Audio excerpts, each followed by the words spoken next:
নমস্কাৰ all Assam farming YouTube চেনেললৈ আপোনালোক সকলোকে স্বাগতম জনাইছোঁ।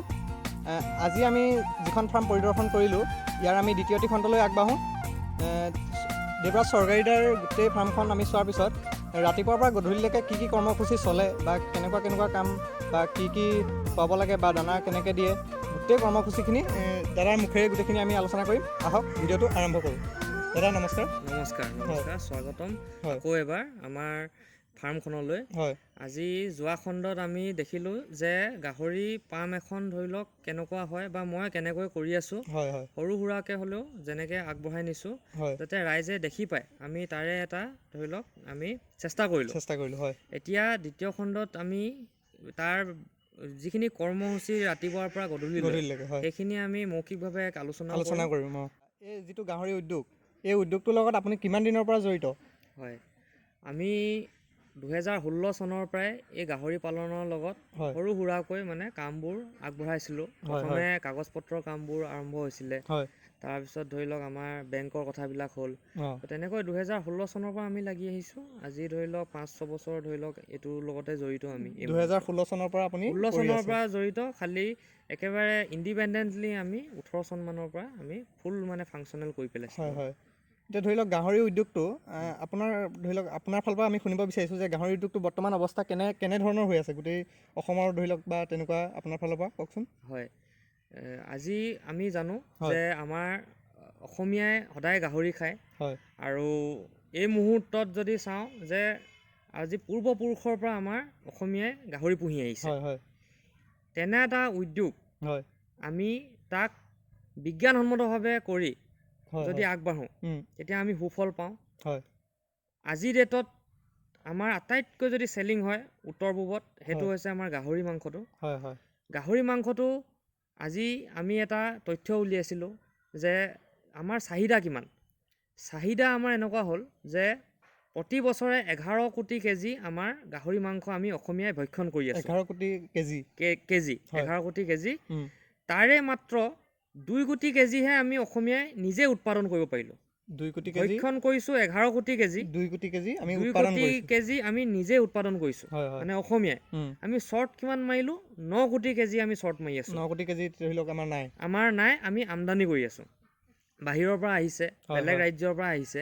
তো যদি 9 কোটি কেজি আজিৰ ডেটত যদি 350কেও ধৰোঁ, তাৰমানে 3220 কোটিমান টকাৰ আমি আমদানি বাহিৰৰ পৰা কৰি আছোঁ। অসমীয়াই জনা নজনাকৈ এই কামটো হৈ আছে। আজি তথ্যটো দিলোঁ বাবে ৰাইজে গম পাইছে, কিন্তু আপুনি আজি বছৰৰ পৰা আমাৰ এই গাহৰি আমদানি হৈ আছে। তো তেনে এটা পৰিস্থিতিত সেই 9 কোটি কেজি আমি ফুলফিল কৰিবলৈ আমাৰ অসমীয়াই কৰিবলৈ হ'লে এই মুহূৰ্তত 15 লাখটামান আমাক গাহৰি লাগিব। যিমানখিনি আছে তাৰ ওপৰেঞ্চি আমাক 15 লাখ লাগিব আজিৰ চাহিদা পূৰণ কৰিবলৈ। তো তেনেকুৱা আমি সুন্দৰ এটা উদ্যোগত আমি সকলোৱে অসমীয়াই আগবাঢ়ি আহিছোঁ, আৰু অনাগত দিনত ভাবোঁ যে আমাৰ যিসকল নিবনুৱা আছে তেওঁলোকে এই গাহৰি পালনৰ লগত জড়িত হয়, তেওঁলোকে যাতে নিজকে স্বাৱলম্বী কৰাৰ উপৰিও গাঁওখনৰে আন 10জনক এক বাট দেখুৱাই লৈ যাব, সেইটোৱে আমি আশা কৰিছোঁ। আপুনি যিহেতু সদৌ অসম ভিত্তিত গাহৰি পালনৰ বিভিন্ন দায়িত্বত আপুনি আছে, এতিয়া আপোনাৰ ফালৰ পৰা আপুনি কওকচোন যে এজন ব্যক্তিয়ে গাহৰি ফাৰ্ম এখন খোলোঁ বুলিলে বা তেনেকৈ আগবাঢ়োঁ বুলিলে কেনেকৈ আগবাঢ়িব পাৰিব তেওঁ? হয়, বৰ সুন্দৰ প্ৰশ্ন। আজি আমাৰ এজন ব্যক্তিয়ে প্ৰথম এখন ফাৰ্ম আৰম্ভ কৰিবলৈ হ'লে, ফাৰ্ম বুলি কোৱা হয়। ফাৰ্ম মানে এইটো নহয় যে বিৰাট ডাঙৰ বহুত গাহৰি থাকিব লাগিব। এটা পোহাটো আমাৰ সেইটো ফাৰ্মেই হয়। ইংৰাজীত ফাৰ্ম, অসমীয়াত পাম। এতিয়া পাম এখন যদি এজন ব্যক্তিয়ে আৰম্ভ কৰে, প্ৰথম কথাটো হৈছে তেওঁক মাটি লাগিব। মাটিখিনি হোৱাৰ পাছত যে তেখেতে যেতিয়া গম পায় যে তেখেতৰ ওচৰত মাটি এখিনি আছে, আৰু মাটি মই এইটো ক'ব বিচাৰোঁ যে আমাৰ গাহৰি পালন কৰিবলৈ বৰ বিশেষ ডাঙৰ মাটি নালাগে। একেবাৰে সৰু ঠাইতো আমি গাহৰি পালনটো কৰিব পাৰোঁ। আৰু এতিয়া যেতিয়া মাটিখিনি আমাৰ ঠিক হৈ যায়, মাটিখিনি ঠিক হোৱাৰ পাছত প্ৰথম হ'ব যে আমি বিভিন্ন মানে সামাজিক যাতে অসুবিধা নাপাওঁ, সেইবাবে আমাৰ কিছুমান পাৰ্মিশ্যন থাকে। সেই পাৰ্মিশ্যনখিনি ধৰি লওক যেনেকৈ গাঁওবুঢ়াৰ পৰা ল'ব লাগে, পঞ্চায়তৰ পৰা ল'ব লাগে, সেইখিনি আমি পাৰ্মিশ্যনখিনি লৈ মানুহজনে তেওঁৰ কামখিনি আৰম্ভ কৰিব পাৰে।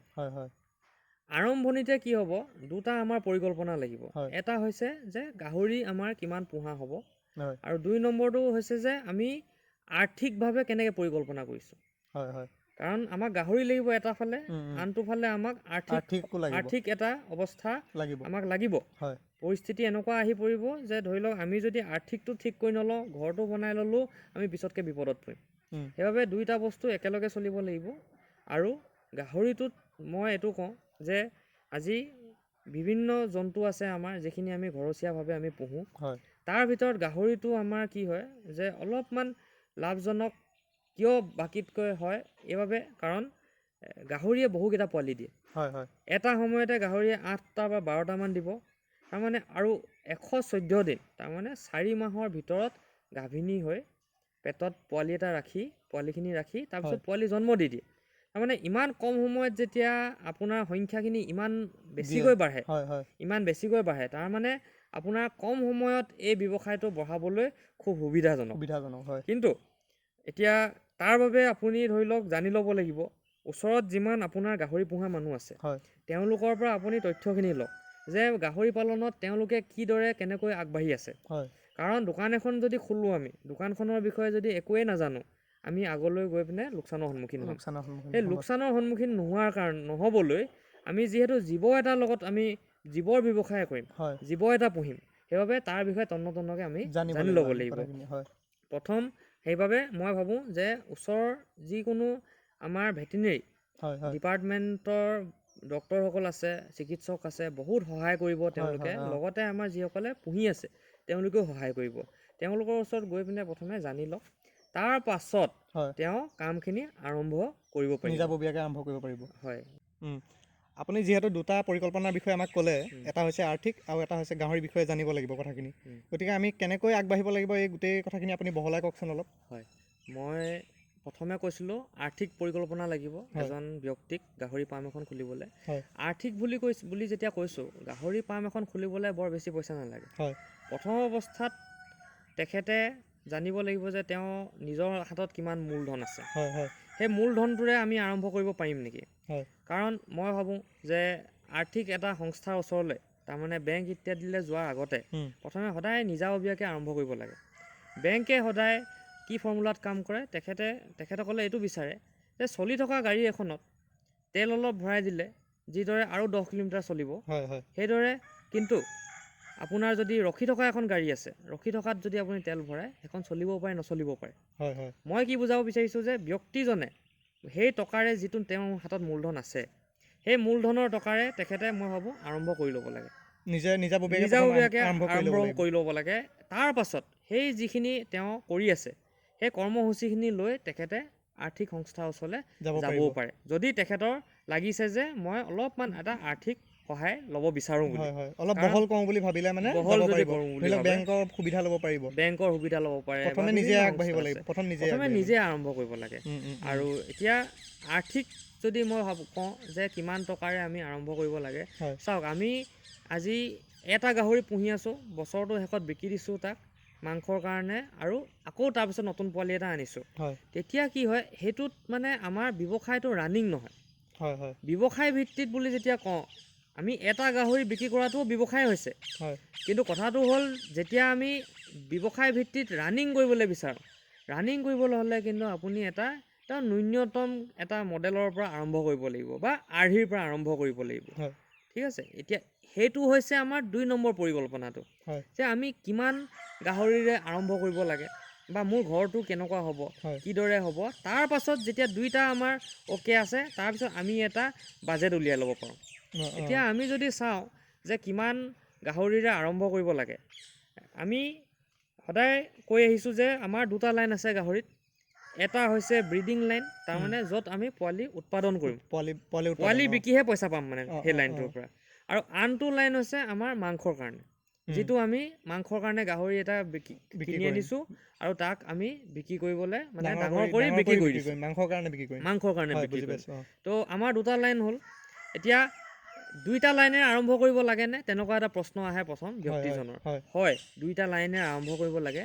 যিহেতু কি হয়, প্ৰথম অৱস্থাত এজনী মাইকী গাহৰিয়ে এবছৰৰ পৰা 13 মাহমান লৈ তাৰ পাছতহে তাইৰ পৰা ওলোৱা পোৱালি এটা আপুনি বিক্ৰী কৰিব পাৰিব বজাৰলৈ, তেতিয়াহে পইচাটো আহিব। তো 13 মাহ এটা ঠাইতে পইচা লগাই যেতিয়া 13 মাহ এটকাও নাহে, মানুহ এজন অলপমান মানে কষ্টত ভোগে, ভাগি পৰে বুলিও নহয়, কষ্টত ভোগে অলপ, তেওঁৰ চলিবলৈ অলপ অসুবিধা হয়।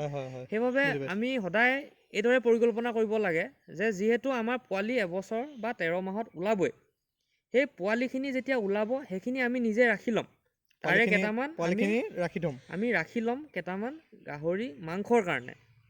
কিন্তু সেই মুহূৰ্তলৈকে যিহেতু আমাৰ এটা টকা ওলাব লাগিব ৰানিং চলিবলৈ, মই ভাবোঁ যে কেইটামান মাংসৰ গাহৰিও আপুনি ভৰাই ল'ব লাগে, ৰাখিব লাগিব। ছিষ্টেমটো কি যে মাংসৰ গাহৰি এটা ধৰি লওক 7 পৰা 8 মাহত মানে আমাৰ বজাৰলৈ উলিয়াই দিব পৰা হয়গৈ। বজাৰলৈ আমি 100 কেজি মানত উলিয়াওঁ। যেতিয়া পোৱালি এটা কিনি আনো ধৰি লওক আমাৰ 6 পৰা 7 মাহ এটা লাগিব 100 কেজি হ'বলৈ, কাৰণ তাতে য'ৰ পৰা আনিছে তাত এমাহ 1.5 মাহ থাকি আহিছে ধৰি লওক। এতিয়া 6 মাহত যদি আমি এটা টকা চুবলৈ পাওঁ, তেতিয়া কি হয়, আমাৰ উদ্যমটো যিটো যে আমি এটা কাম কৰিছোঁ, এটা তাৰ বিনিময়ত পাইছোঁ কিবা এটা, সেই যেতিয়া টকা এটা চুবলৈ পোৱা যায় পালক এজনে, তেতিয়া তেখেতৰ মানে কি হয় আৰু স্পৃহা বাঢ়ি যায়। তো সেইবাবে মই এইটোৱে কওঁ যে গাহৰিৰ ক্ষেত্ৰত পৰিকল্পনা, প্ৰথম মই ক'লোঁ আপুনি ব্ৰিডিং ষ্টক ভৰাবই লাগিব, তাৰমানে নিজে পোৱালি উৎপাদন কৰাবই লাগিব, কাৰণ আপুনি বাৰে বাৰে পোৱালি কিনি ৰাখি থাকিব নোৱাৰে। কিন্তু যিহেতু 13 মাহ লাগিব, সেইবাবে আপুনি প্ৰথম অৱস্থাত মাংসৰ গাহৰি কেইটামান আনি সদায় পুহিব লাগে। এতিয়া মাংসৰ গাহৰি এটা পুহি লাভ নাই, সদায় কষ্ট যিহেতু একেটাই, খাদ্যও অলপ তাতকৈ বেছি খাব, কিন্তু সদায় এটাতকৈ 2টা পুহিব লাগে। 2টা পোহাৰ ফলত কি হয় যে আমাৰ টকা যিটো আহিব, সেই টকাটো আমি ব্যৱহাৰ কৰিব পাৰিম সেই যিখিনি মাংসৰ গাহৰি অহা বাৰলৈ, তাৰমানে আমি যিখিনি পোৱালি ৰাখি ল'ম নিজৰ মাকজনীৰ পৰা, সেই পোৱালিখিনিক খুৱাবলৈ লাগিব আমাৰ সেই টকাটোৰে। কাৰণ সদায় আমি কষ্ট কৰি আহিছোঁ যেতিয়া, যে এটা পোহাতকৈ সদায় মই কওঁ 2টা পোহাটো উচিত।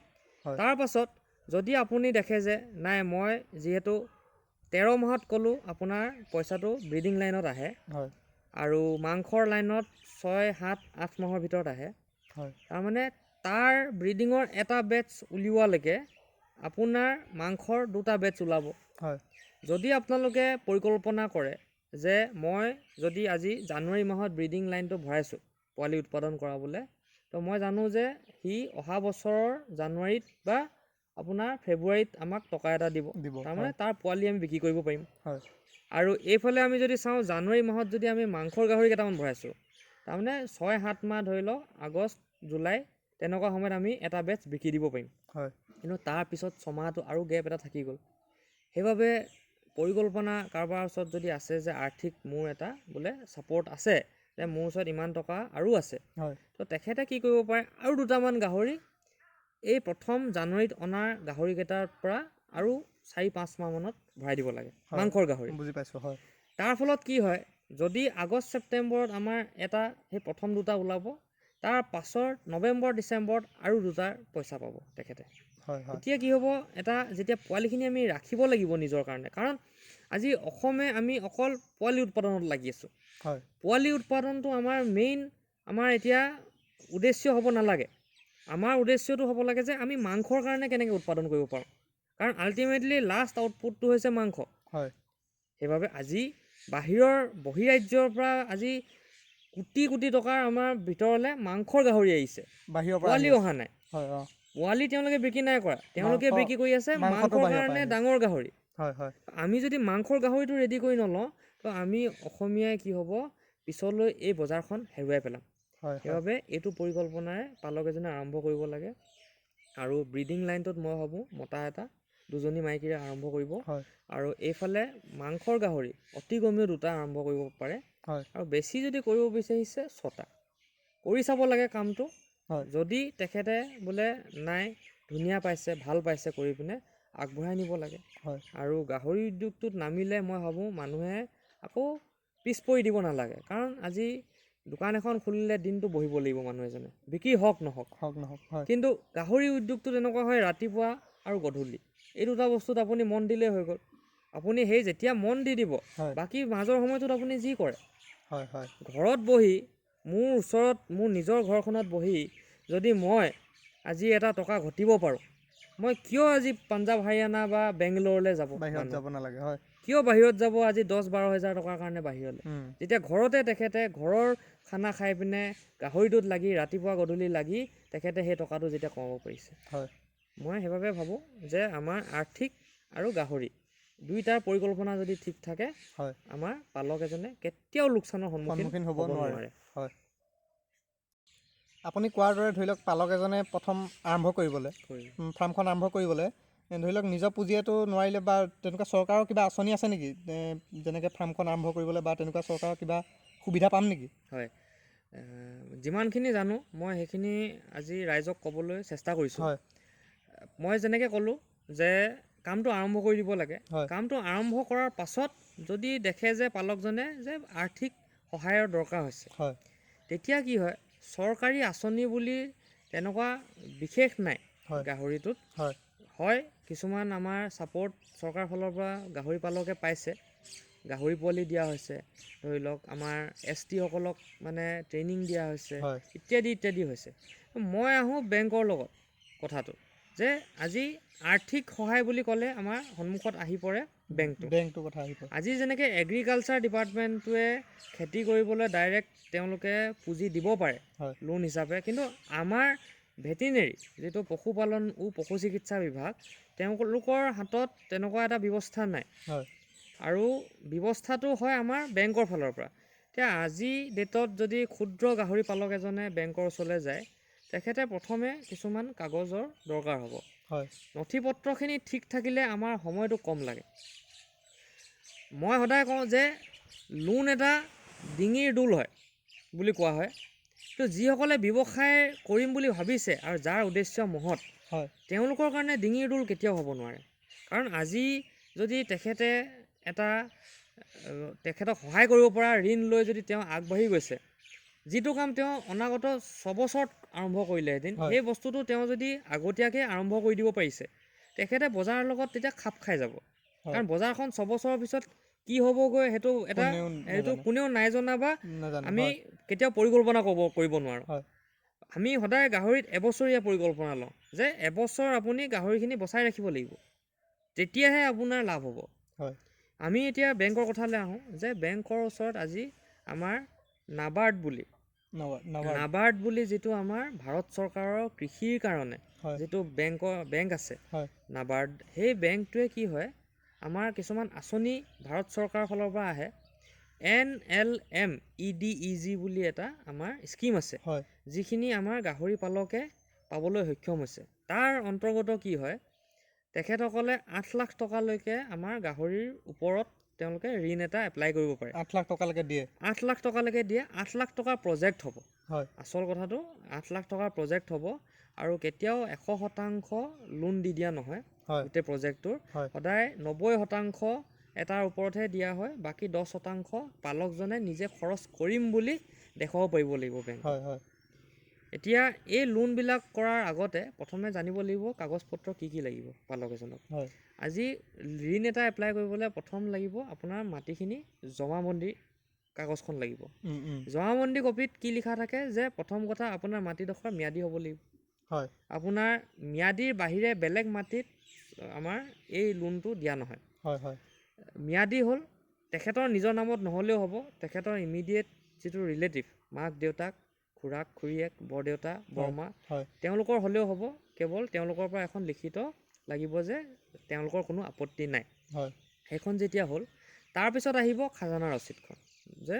খাজানা ৰচিদ যিখিনি আমাৰ মাটিখিনি দিয়া হৈছে সেই খাজানা ৰচিদখিনি লাগিব তাৰপিছত ট্ৰেইনিং চাৰ্টিফিকেট এখন দৰকাৰ হয় যিকোনো গাহৰি বিভাগত গাহৰিৰ বিষয়ে ট্ৰেইনিং লোৱাটো অতিকৈ প্ৰয়োজনীয় আৰু কম্পালচাৰী আমাৰ লোন এটা ল'বলৈ 4 নম্বৰটো হৈছে আমাৰ ডক্তৰসকলৰ পৰা এখন প্ৰজেক্ট ৰিপৰ্ট লাগিব যে গাহৰি কিনিবলৈ কিমান টকা লাগিব ঘৰটো বনাবলৈ কিমান লাগিব দানা কিনিবলৈ কিমান লাগিব আমাৰ তাৰ পাছত এইখিনি গোটেইখিনি মিলাই আমাৰ লাভ লোকচান কি হ'ব সেইটো এটা প্ৰজেক্ট আকাৰত বেংকলে আমাৰ ভেটেনেৰী বিভাগৰ ফালৰ পৰা ভেটেনেৰী বিভাগৰ যিকোনো এজন ৰেজিষ্টাৰ্ড ডক্তৰৰ পৰা সেইটো তেওঁ বনোৱাই আনিব লাগিব তাৰ আগতে কিন্তু বেংকক তেওঁ মান্তি কৰাব লাগিব যে তেখেতৰ নামত সেই বেংকে লোনটো দিব এই লোনবিলাক সদায় আমাৰ নেশ্যনেলাইজ বেংক তাৰমানে চৰকাৰী বেংকেহে দিব পাৰে চৰকাৰী বেংকৰ যিকোনো চৰকাৰী বেংকৰ ওচৰত পাব।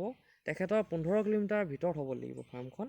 ফাৰ্মখনৰ 15 কিলোমিটাৰ ভিতৰত যি বেংকেই নহওক লাগিলে, গাঁৱলীয়া বেংকেই নহওক লাগিলে, তেখেতসকলেও এই NLM EDG স্কীমৰ আণ্ডাৰত গাহৰি পালকক 8 লাখ টকালৈকে 8 লাখ টকাৰ প্ৰজেক্টৰ ওপৰত লোন দিয়ে। 8ৰ তলত তেওঁ ল'ব বিচাৰিছে 4 লাখ, 3 লাখ, 2 লাখ, 1 লাখ চব ল'ব পাৰে। আৰু ইয়াৰ কাৰণে 5 বছৰ সময় দিয়া হয়। তাৰে প্ৰথম বছৰটো কিস্তি দিব নালাগে, তাৰ পাছত 4 বছৰ তেওঁ লাহে লাহে ঘূৰাব লাগিব কিস্তিখিনি।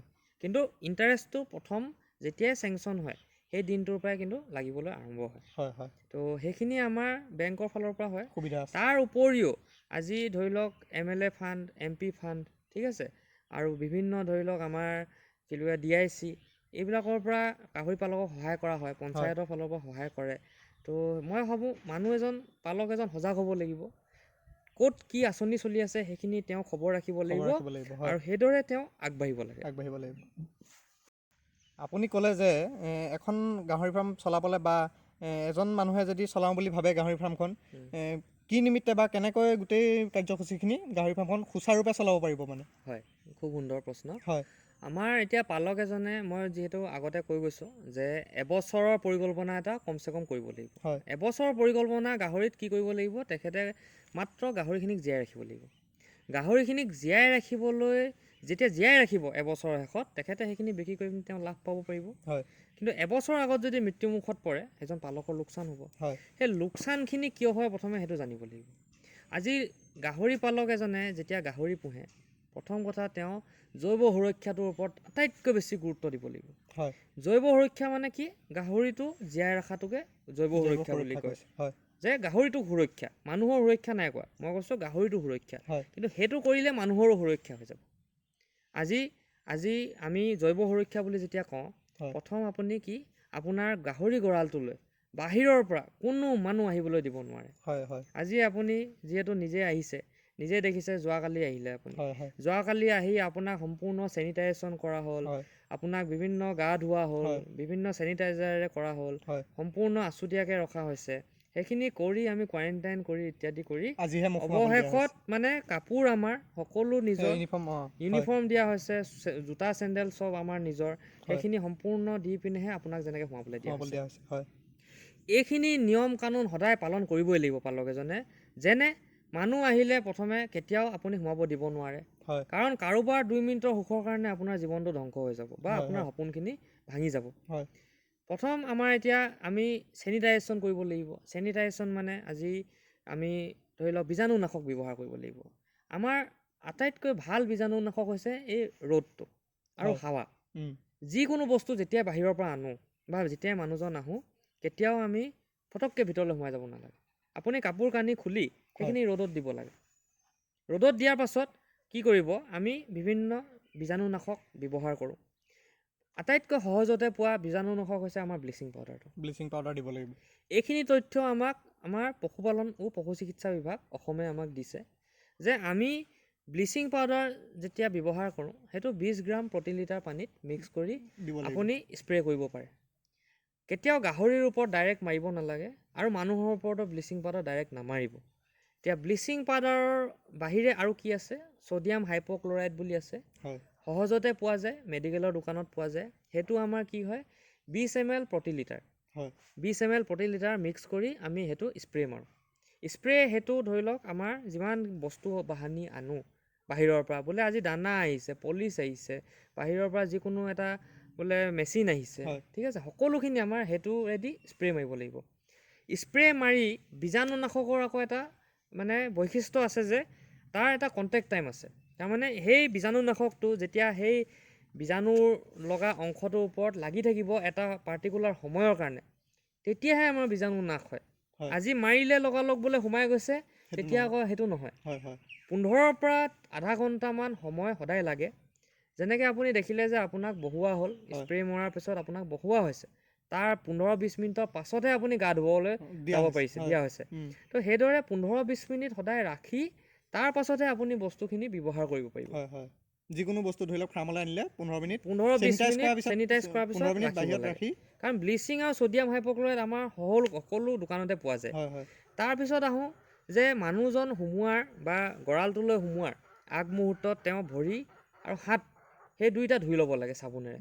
চাবোনেৰে ধোৱাৰ উপৰিও ভৰিটো তিয়াবলৈ তেওঁ পটাছ পানী মানে পটাছক পানীৰ লগত মিহলি 2 গ্ৰাম প্ৰতি লিটাৰ মিক্স কৰি তেখেতে এটা ডোঙা বনাব লাগে ফাৰ্মখনৰ একেবাৰে সন্মুখৰ দৰ্জাখনতে, যোনফালেদি সোমাইছে, যিটো আমাৰ ইয়াত দেখিছে। সেই তাত কি হয়, আপুনি যিমানবাৰে সোমাব প্ৰতিবাৰে তাত আপুনি ভৰিটো জুবিয়াই যাব লাগিব। সেইটো এটা বহুত কাৰা বীজাণুনাশক আৰু অতিমাত্ৰা চবৰে বেয়া। সেইবাবে মই কৈছোঁ ব্লিচিং পাউডাৰ 20 গ্ৰাম প্ৰতি লিটাৰ, ছ'ডিয়াম হাইপ'ক্ল'ৰাইড 20 ml প্ৰতি লিটাৰ মিক্স কৰিব লাগিব আৰু পটাছটো 2 গ্ৰাম প্ৰতি লিটাৰ মিক্স কৰিব লাগিব। ইয়াৰ উপৰিও বিভিন্ন বীজাণুনাশক পায়, সেইখিনি আমাৰ ৰাইজে যিহেতু সজাগ, তেখেতসকলে নিজৰ ওচৰৰ পশু চিকিৎসকৰ পৰা সদায় সমাধান বিচাৰি তেখেতসকলে নিজে লৈ আনিব লাগে। আপোনাৰ পৰা যিহেতু জানিব পাৰিছোঁ যে গাহৰি যেনেকৈ দোকান এখন চলাবলৈ যেনেকৈ আমাক আনুষাংগিক কিছুমান কথা আমি জানিব লাগে, তেনেকৈ ধৰি লওক গাহৰি ফাৰ্মৰ বিষয়ে বা গাহৰিৰ বিষয়ে আমি জানিবলৈ আপোনাৰ ইয়াত যিহেতু ট্ৰেইনিং দি থকা হয়, ইয়াৰ বিষয়ে আপুনি অলপ বহলাই কওকচোন। হয়, একদম শুদ্ধ কথা যে দোকান এখন চলাবলৈ যেনেকৈ অনুষংগিক শিক্ষা লাগে, আমাৰ গাহৰি পালনতো অনুষংগিক শিক্ষা লাগে। তাৰ বাবে পালক এজনে মই ভাবোঁ ওচৰৰ নিকটতম পশু চিকিৎসকৰ ওচৰত যোগাযোগ কৰিব লাগিব। আৰু আমাৰ এই চৰকাৰী ফাৰ্মত আমাৰ ট্ৰেইনিং দিয়া হয়, ট্ৰেইনিং চেণ্টাৰটো আছে। ইয়াত আৱাসিক ট্ৰেইনিং, এইটো সম্পূৰ্ণ ব্যৱহাৰিক দিশটো দেখুওৱা হয়। পালকজনে নিজে আহি বস্তুখিনি কেনেকৈ ধোৱা হৈছে, কিদৰে দানা দিব লাগিব, সেইখিনি গোটেইখিনি তেওঁ নিজে চাই যাব লাগিব আৰু শিকি যাব লাগিব। সম্পূৰ্ণটো আপোনাৰ ধৰি লওক গোটেইখিনি কথা সামৰি পেলাই আপুনি শিকোৱা হয় ইয়াত। হয়, আমাৰ ধৰি লওক আজি মডাৰ্ণ ডে ফাৰ্মিং বুলি যেতিয়া কওঁ, গাহৰি ফাৰ্ম বুলি কওঁ, তো মডাৰ্ণ ডে ফাৰ্মত বহু কথা আজি নতুন আপডেট হৈছে। আজি ৰুমৰ চাইজ কেনেকৈ বনাব লাগিব বা পকাখন কেনেকৈ ঢালাই দিব লাগিব, কিনো ওপৰত চালিখন দিব, সেইখিনি ইত্যাদি কথা থাকিব। কিমান সময়ত ভেকচিন কৰিব লাগে, সেইখিনি আমাৰ ধৰি লওক পশুপালন বিভাগৰ দ্বাৰা আমাৰ সেইটো এটা আমাৰ এইফালৰ পৰা মানে দিয়া হয়। তো সেইখিনি কথা আমি জানিবলৈ ধৰি লওক কৰোঁ। দুদিনীয়া হয় আমাৰ ইয়াত, দুদিনীয়া হয়, থকা মেলা চব ব্যৱস্থা আছে। আহিব লাগিব আৰু গাহৰি খাই মানে এসপ্তাহৰ পৰা আমি বন্ধ কৰাওঁ। যিজন আমাৰ মানে প্ৰশিক্ষাৰ্থী আহে তেওঁ এসপ্তাহৰ আগৰ পৰা মানে গাহৰি খোৱাটো বন্ধ কৰিব লাগে। লগতে তেওঁ লগত একো আনিব নোৱাৰে, কেৱল মাত্ৰ পিন্ধি থকা কাপোৰযোৰ আৰু এযোৰ এক্সট্ৰা কাপোৰ, এযোৰ আনিলেই হ'ল। তাৰ বাহিৰে বাকী সকলোখিনি ইয়াত দিয়া হয়। দুদিনীয়া আমাৰ দিয়া হয়। চেষ্টা এটা কৰা হৈছে যে আমি পালকৰ ওচৰত কেনেকৈ গাহৰি পালনটো আমি এটা মানে বিজ্ঞানসন্মতভাৱে পুহুৱাওঁ। কাৰণ আমি আটাইতকৈ লোকচানৰ সন্মুখীন হৈছোঁ আজি অসমীয়াই কেৱল বিজ্ঞানসন্মতভাৱে নোপোহাৰ ফলত। আমি মেলি পুহিছোঁ, আমি অনুষাংগিক বেমাৰখিনি ধৰিব নাজানো। বেমাৰ ধৰিব পৰাটো এটা কলা, বেমাৰ ধৰিব পাৰিব লাগিব, তেতিয়াহে আপুনি পশু চিকিৎসক এজনক চিকিৎসা কৰিবলৈ মাতিব পাৰিব। ধৰিবই যদি নোৱাৰে, আমি আজি আটাইতকৈ তাৰ কাৰণে সন্মুখীন হৈ আছোঁ, লোকচানৰ সন্মুখীন হৈ আছোঁ। তো সেইখিনি কথা সামৰি আমাৰ এটা দুদিনীয়া প্ৰগ্ৰাম হয়। আৰু ইয়াত ধৰি লওক আপোনাৰ চাৰ্টিফিকেটো দিয়া হয়, সেইখিনি চাৰ্টিফিকেট ইত্যাদি সকলো দিয়া হয় আমাৰ ইয়াত। আমি এতিয়ালৈকে গাহৰি পালনৰ অনুষাংগিক যিখিনি কথা সেইখিনি জানিব পাৰিলোঁ। এতিয়া আমি জানিম আপোনাৰ পৰা গাহৰি পালনৰ ধৰি লওক বজাৰখন আমাৰ ক'ত বা বজাৰখন আমি কেনেকৈ পাম। হয়, ঠিক। আমাৰ গাহৰি পালনত এটা কথা আছে যে গাহৰি বজাৰৰ কাৰণে আমি বাহিৰলৈ যাব নালাগে। আমি যিহেতু অসমীয়াই নিজে খাওঁ, আমাৰ প্ৰতিটো চাৰিআলিত বিক্ৰী হয়, প্ৰতিটো তিনিআলিত বিক্ৰী হয়, তাৰমানে গাহৰিটো ইয়াতে বিক্ৰী হ'ব, লোকেলি বিক্ৰী হ'ব। আমাৰ দুখন বজাৰ থাকে সদায়। প্ৰথম কথা, আমাৰ 5 কিলোমিটাৰ ভিতৰত যিখন আছে, তাৰমানে আমাৰ গাঁৱে ভূঞে যিখিনি গাহৰি বিক্ৰী কৰি থকা হৈছে, প্ৰথমে সেইখিনি দিব পাৰিব লাগিব। তাৰপাছত তাৰ বাহিৰত 5 কিলোমিটাৰ বাহিৰত যিখিনি আছে, এতিয়া ক'বলৈ যদি যাওঁ যে আজি গাহৰি এটা যেতিয়া বিক্ৰী কৰা হয়, আমাৰ পালকে তাৰ ওজন নজনাৰ ফলত তেখেতে দামটো নিৰ্ধাৰণ কৰিব পৰা নাই। তাৰ ফলত গাহৰি পালকৰ বহুত অসুবিধা হৈছে। এতিয়া বজাৰ বুলি যেতিয়া আপুনি সুধিছে, এতিয়া প্ৰথম জানিব লাগিব যে মই বজাৰত উলিয়াবলৈ গাহৰিটোৰ দামটো কি নিৰ্ধাৰণ কৰিম। তো তাৰ কাৰণে আমাৰ এতিয়া পালা লাগে। পালাখন যিহেতু প্ৰথম অৱস্থাত এটা মানে ডাঙৰ বোজা, মানুহ এজনে আজি 16-20 হাজাৰ টকা এটা খৰচ কৰিব নোৱাৰে, আজি আমাৰ ক্ষুদ্ৰ পালকে নোৱাৰে। তো সেইবাবে আমাৰ ফৰ্মুলা আছে যে গাহৰি এটা আমি কেনেকৈ জুখি পিনে মানে ফিটা মাৰি পিনে আমি তাৰ ওজনটো জুখিব পাৰোঁ। মই চমুকৈ কওঁ, তাৰ এটা আহ্বান এটা দিওঁ যে কেনেকৈ গাহৰি এটা ধৰি লওক ফিটাৰে আমি জুখিব পাৰোঁ। আমি ইঞ্চি টেপ এডাল ল'ব লাগিব। ইঞ্চি টেপডাল লওঁতে গাহৰিটো আমি দুটা জেগাত আমি জুখিম। এটা হৈছে তাৰ দীঘলটো জুখিব লাগিব। দীঘলটো ক'ত জোখা হয়, তাৰমানে য'ত তাৰ লাওখোলাটোৰ শেষ হৈছে, তাৰমানে কাণ দুখনৰ মাজত সেই অংশটোৰ পৰা দীঘলটো ক'লৈকে মাৰিম, আমি য'লৈকে য'ত নেজডাল আৰম্ভ হৈছে। মই ক'ৰ পৰা ক'লোঁ, কাণ দুখনৰ মাজৰ পৰা আমাৰ নেজডাল য'ত আৰম্ভ হৈছে সেই গোটেই গোটাটো আমি জুখিব লাগিব। সেইটো আমি দীঘল বুলি ধৰি লৈছোঁ। এটা কথা মনত ৰাখিব লাগিব যে গাহৰিটো তেনেকৈ জোখোঁতে সদায় পোন হৈ থাকিব লাগিব। মাথাটো যদি আমি তললৈ কৰি থাকে গাহৰিটোৱে বা তলত খাই থাকে কিবা এটা, সেইটো যেতিয়া তাৰ সেই ওপৰ পইণ্টটো কাণৰ তললৈ গুচি আহিব, সেইটো এটা ভুল আহিব।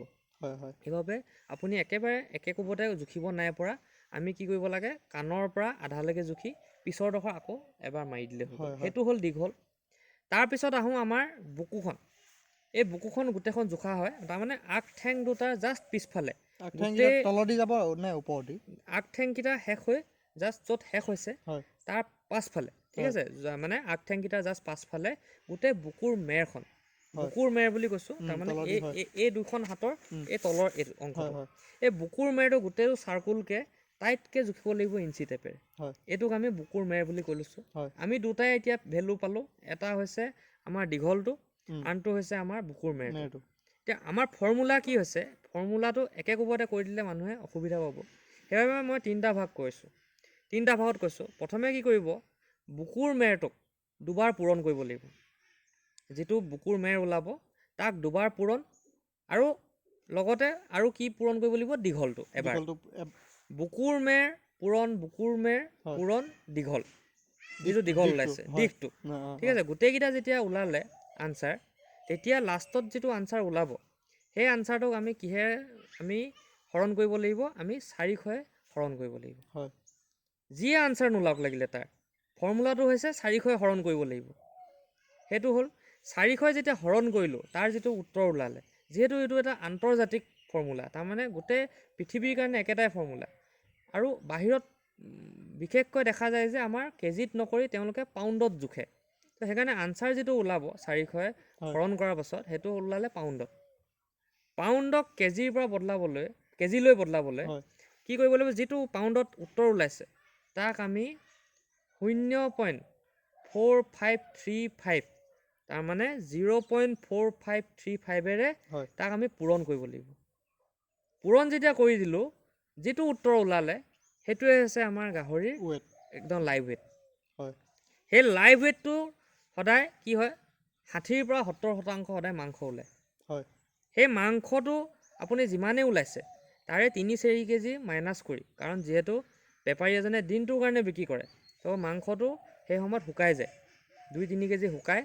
তো সেইবাবে যিটো আপোনাৰ মাংস 70% ওলাইছে তাৰ পৰা 3-4 কেজি আপুনি মাইনাছ কৰি আপোনাৰ লোকেল মাৰ্কেটত যিটো ৰেট চলি আছে তাৰ লগত আপুনি পূৰণ কৰি দিয়ক। সেই ৰেটটোৰ লগত আজি যদি 400 চলি আছে, উত্তৰ আমি উদাহৰণস্বৰূপে যদি লওঁ যে 100 কেজি ওলাইছে গোটাকৈ গাহৰিটো, তাৰ 70% মই ক'লোঁ যে মোৰ মাংস ওলাব।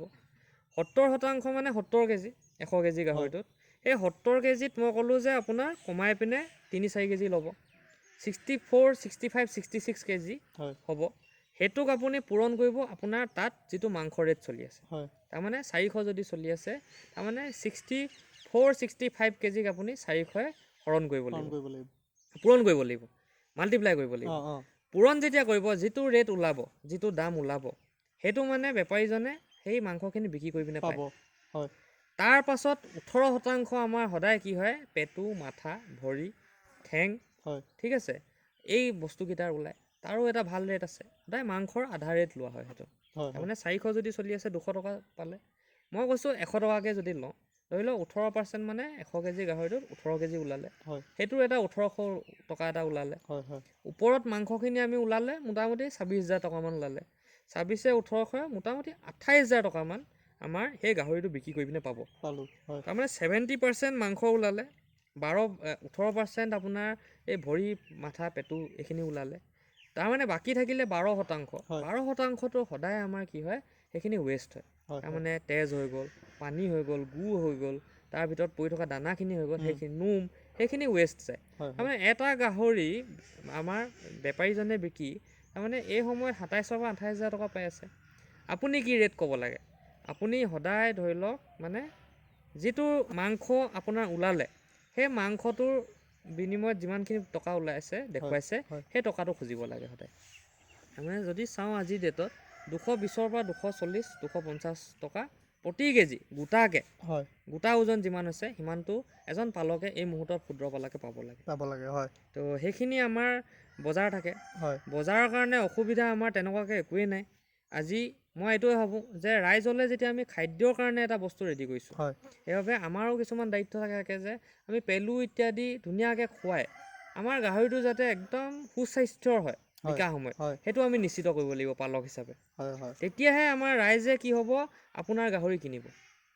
সেইখিনি যেতিয়া আমাৰ পালক এজনে ঠিক কৰি লয়, কাৰণ ব্যৱসায়টো প্ৰতিজনৰ নিজৰ হাতত। যদি তেখেতে ভালকৈ পুহিছে পইচা তেওঁৰ নিজৰ, যদি বেয়াকৈ পুহিছে তেওঁৰে লোকচান। সেইবাবে পালকে সেই কথাখিনি বুজি আগবাঢ়িব লাগে মই ভাবোঁ। আৰু বজাৰখন আমাৰ গোটেই অসমখন কি আমাৰ গোটেই উত্তৰ পূবত আছে, তাৰপাছত গোটেই পৃথিৱীখনত আছে। সেইখিনি পাছলৈ হ'ব। প্ৰথমে আমাৰ নিজৰ গাঁৱে ভূঞে আমি গাহৰি দিব পাৰিব লাগে। আৰু যিহেতু অলপ নাটনি হৈ আছে গাহৰিৰ, সেইকাৰণে অলপ দামটোও বাঢ়ি আছে। তো সেইবাবে আমি চেষ্টা কৰিছোঁ যে উৎপাদন বাঢ়ক, দামটো কমিব, ৰাইজেও সকাহ পাব। এতিয়া আমি ধৰি লওক এখন ফাৰ্মত প্ৰিভেণ্টিভ মেজাৰ হিচাপে কি সাৱধানতা ল'ব লাগিব বা কিমান সময়ত কি দিব লাগিব বা গাহৰি ফাৰ্মখনত আমি কেনেকৈ পৰিচালনা কৰিবলৈ মানে কি সাৱধানতা ল'ব লাগিব এজন ফাৰ্মাৰ হিচাপে আমি? খুব সুন্দৰ প্ৰশ্ন। এতিয়া তাৰ কাৰণে কি হয়, দুটা অধ্যায় আহে। এটা হৈছে যে পালকজনে ফাৰ্ষ্ট এইড বুলি কওঁ যে পালকজনৰ ওচৰত প্ৰথমতে বেমাৰ হোৱাৰ লগে লগে তেখেতৰ ওচৰত কিছুমান আনুষংগিক দৰৱ পাতি থাকিব লাগে। আৰু 2 নম্বৰ হৈছে যেতিয়া বেমাৰ এটা দেখে পালকজনে, তেখেতে নিজৰ নিকটতম পশু চিকিৎসকৰ লগত যোগাযোগ কৰিব লাগিব। আমাৰ অসমৰ পশু চিকিৎসা বিভাগটোৱে যথেষ্ট সহায় কৰে আমাক, যিমান পাৰিছে। আজি আমাৰ ডক্তৰৰ নাটনি হ'লেও তেখেতসকলে এটা ডাঙৰ এৰিয়া চাইছে। সেই ডাঙৰ এৰিয়াত যেতিয়াই আমাৰ অসুবিধা হয় তেখেতসকলে সদায় সহায় কৰি আহিছে। আৰু এতিয়া আমি আহোঁ যে সেই ফাৰ্ষ্ট এইডত পালক এজনে কি জানা উচিত। প্ৰথম কথা, তেখেতে পেলুটো খুৱাব পাৰিব লাগে। পেলুৰ কি হয় যে আজি যদি তেখেতে নিজে দানা সিজাই খুৱাইছে, তেতিয়া 2 মাহৰ মূৰে মূৰে পেলু দৰৱটো খুৱাব লাগে বুলি আমাক বিভাগে জনাইছে, পশুপালন বিভাগে জনাইছে।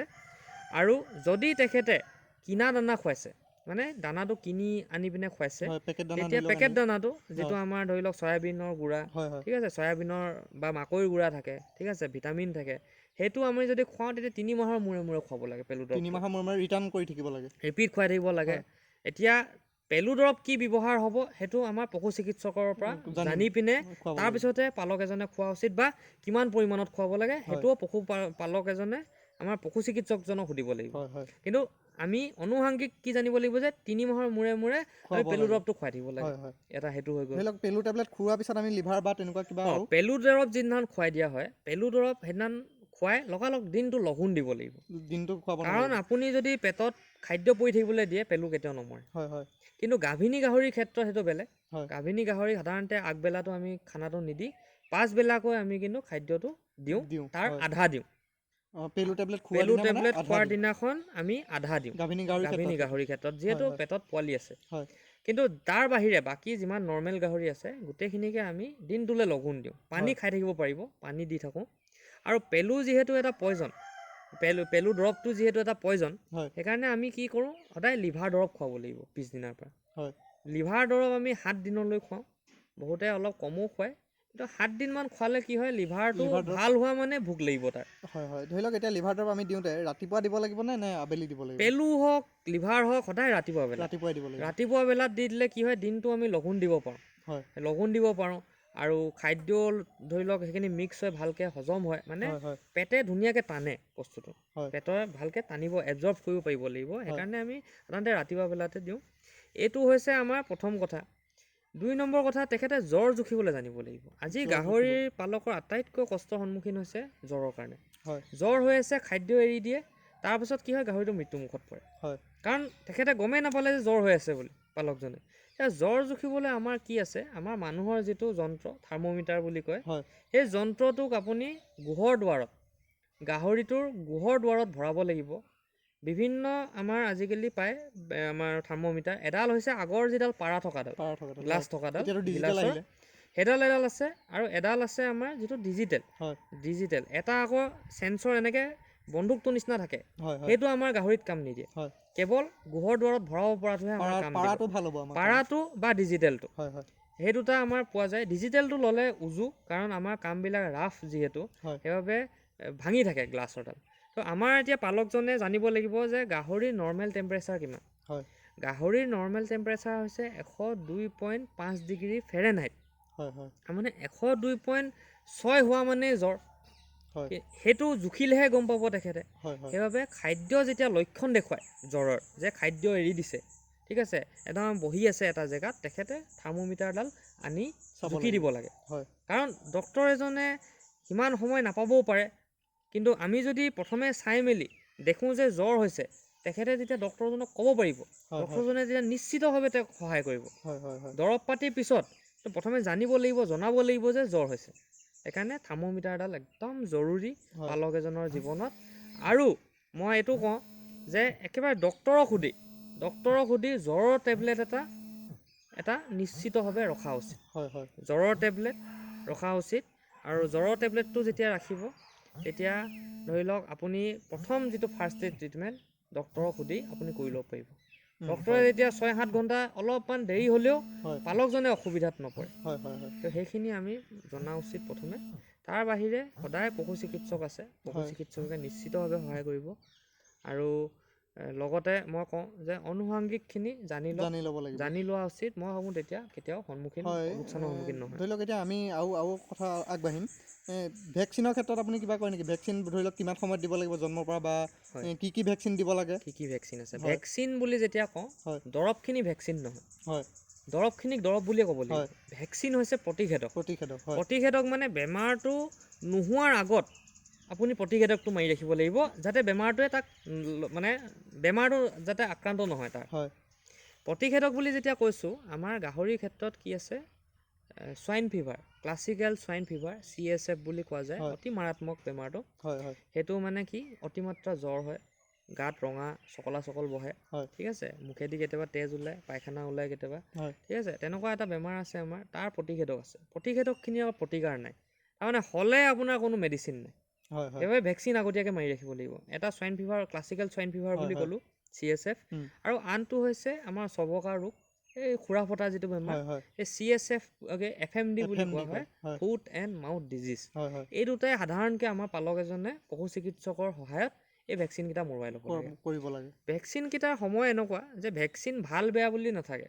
ভাল বেয়া বুলি থাকে ভাল বেয়া নিশ্চিত হয় কেৱল তাক ঠাণ্ডা কৰাৰ ওপৰত তাৰমানে য'ৰ পৰা আহিছে য'ত বনিলে ভেকচিনটো সেই ফেক্টৰীটোৰ পৰা আপোনাৰ গাহৰিটোৰ গাত সোমোৱালৈকে ভেকচিনটো মৰালৈকে আপোনাৰ 2 পৰা 8 ডিগ্ৰী চেলচিয়াছ হৈ থাকিব ৰাখিব লাগিব এইদৰে আপোনাৰ থাৰ্মছ ফ্লাস্ক পায় এইবিলাকত অনা নিয়া কৰিব লাগিব বৰফ ভৰাই পিনে আজি আমি ইতিমধ্যে সোৱাইন ফিভাৰ মাৰিলোঁ আমাৰ ক্লাছিকেল সোৱাইন ফিভাৰ আমি আজি অট'মেটিক গান এটাৰে মাৰিছোঁ তো তাত আমি দেখিছোঁ যে আমি ফ্লাস্কত লৈ আনো এটা আমাৰ অতি উন্নত মানৰ ফ্লাস্ক থাকে ফ্লাস্কত আমি ভেকচিনটো অনা নিয়া কৰিবলগীয়া হয় তো সেইখিনি যেতিয়া আমি নিশ্চিত কৰি লওঁ তেতিয়া আমাৰ সেই ভেকচিনে ধুনীয়াকৈ কাম কৰে FMD ভেকচিনটোৰ কথা আমি আগবাঢ়োঁ FMD ভেকচিনটো জন্মৰ পৰা কিমান দিনত দিব লাগে বা কেনেকুৱা জন্মৰ পৰা কি হয় প্ৰথম সদায় আমি ক্লাছিকেল সোৱাইন ফিভাৰ ভেকচিনটোকে গুৰুত্ব দিওঁ প্ৰথম সোৱাইন ফিভাৰটো মাৰোঁ কিন্তু ভেকচিনটো কেতিয়াও গাভিনী গাহৰিত গাখীৰ খাই থকা পোৱালি গাখীৰ খুৱাই থকা মাক বেমাৰী গাহৰি ইহঁতক কোনো ভেকচিনে দিব নোৱাৰে যদি দিছে কেতিয়াবা কিন্তু আকৌ অসুবিধাৰ সৃষ্টি হয় আৰু এতিয়া ভেকচিনটো যেতিয়া দিব ভেকচিনটো সদায় মই ক'লোঁ মাকৰ পৰা আঁতৰোৱাৰ পাছৰ পৰা দিব পৰা যায় গাহৰি এটাক মানে জন্মৰ পৰা ধৰি লওক জন্মৰ পৰা আমি 32-33 দিনৰ সদায় মাকৰ পৰা আঁতৰাওঁ গাখীৰৰ পৰা তাৰ পাছত 10 পৰা 15 দিনৰ ভিতৰত আমি এই ভেকচিনখিনি শেষ কৰোঁ আৰু ভেকচিনখিনি দি তাৰ পাছতে পালক এজনে সদায় কিন্তু বিক্ৰী কৰিব লাগে গাহৰি এটা বা নিজৰ ফাৰ্মত ৰাখিবলৈ হ'লেও সদায় ভেকচিন কৰা হ'ব লাগে আজি ভেকচিন নিদিয়াৰ ফলতে কাৰোবাৰ কাৰণে সপোন সেই পোৱালিটো কোনোবাই নিছে কাৰোবাৰ যদি কিবা এটা হৈ যায় সেইটো কিন্তু আমাৰ গাত হাও লাগে পালক এজনৰ ওপৰত সেইবাবে ভেকচিন কৰক ভেকচিন আজিকালি এভেইলেবল ডক্তৰসকলে ইমান সহায় কৰে তো সেইটো তেওঁলোকৰ পৰা পৰামৰ্শ লৈ তেওঁলোকে আগবাঢ়ক সদৌশেষত আমাৰ গাহৰি পালকসকলৰ বাবে আপোনাৰ ফালৰ পৰা কি পৰামৰ্শ আগবঢ়াব বা তেনেকুৱা কিবা? হয়, খুব সুন্দৰ আজি এক আলোচনা হ'ল আমাৰ। আৰু এজন ক্ষুদ্ৰ গাহৰি পালকক প্ৰথম অৱস্থাত যিখিনি কথা তেখেতৰ উনুকিয়াই সেইখিনি আপুনি সকলো প্ৰশ্ন সুধিলে, আৰু ময়ো চেষ্টা কৰিলোঁ যিমান পাৰোঁ তাৰ বিষয়ে জনাবলৈ। সদৌ শেষত মই এইটোৱে ক'ম যে আজি যদি ঘৰত বহি কোনো এজন ব্যক্তিয়ে গাহৰি পালন কৰি স্বাৱলম্বী হ'ব পাৰিছে, মই ভাবোঁ আজি বাহিৰলৈ এনেই গুচি যোৱাতকৈ এটা সৰু ধৰি লওক কষ্টৰ কাম এটা কৰিবলৈ সেইখিনি কৰাতকৈ আপুনি গাহৰি পালনত লাগক। ৩৩০০ কোটি টকাৰ যেতিয়া আমি বাহিৰৰ পৰাই আনি আছোঁ, তাৰে ১ লাখ আমাৰ প্ৰতিজন পালকৰ হওকচোন বছৰটোৰ শেষত। আমাৰ বৰ বেছি টকা আমাৰ নালাগে বস্তুখিনি আৰম্ভ কৰিবলৈ। তো পশু চিকিৎসকৰ পৰামৰ্শ, আনুষংগিক কথা, ৩ নম্বৰ ইঞ্চুৰেঞ্চখিনি আমি সদায় মানে কি বুলি কয় কৰি লৈ মানে যদি গাহৰি পালনত আগবাঢ়োঁ, আমি আমাৰ ক্ষুদ্ৰ পালক এজনে কেতিয়াও মানে লোকচানৰ সন্মুখীন নহয়। আৰু সকলোৱে দেখিছে যে বজাৰখন আমাৰ ইমান সহজলভ্য গাহৰিৰ কাৰণে। সেইবাবে মই সকলোকে ক'ম যে গাহৰি পালন কৰক, আমিও কৰি আছোঁ, আপোনালোকেও কৰক। আমাৰ অৰ্থনৈতিক দিশটো যিটো আমাৰ মেৰুদণ্ড বুলি কওঁ গ্ৰাম্য অৰ্থনীতিৰ, সেইটো গাহৰি পালনেৰে আমি আগবঢ়াই নিছোঁ। ইমান ব্যস্ততাৰ মাজতো আপুনি যে আমাক ইমানখিনি সুবিধা দিলে বা ইমানখিনি আমাৰ লগত ৰাতিপুৱাৰ পৰা এতিয়ালৈকে লাগিলে, তাৰ বাবে আপোনাক বহুত বহুত ধন্যবাদ জ্ঞাপন কৰিছোঁ। আগলৈও যাতে আমি এনেকৈ সুবিধা আপোনাৰ পৰা পাই থাকোঁ বা পৰামৰ্শ এনেকৈ দি যায় সকলোৰ বাবে, আপোনাক বহুত বহুত ধন্যবাদ জ্ঞাপন কৰিছোঁ। আৰু এই চেনেলটোত মই পশুপালনৰ লগত জড়িত বিভিন্ন ভিডিঅ'সমূহ আপলোড দি থাকোঁ। আপোনালোকে এই চেনেলটো ছাবস্ক্ৰাইব কৰি থ'ব। আজিলৈ ধন্যবাদ।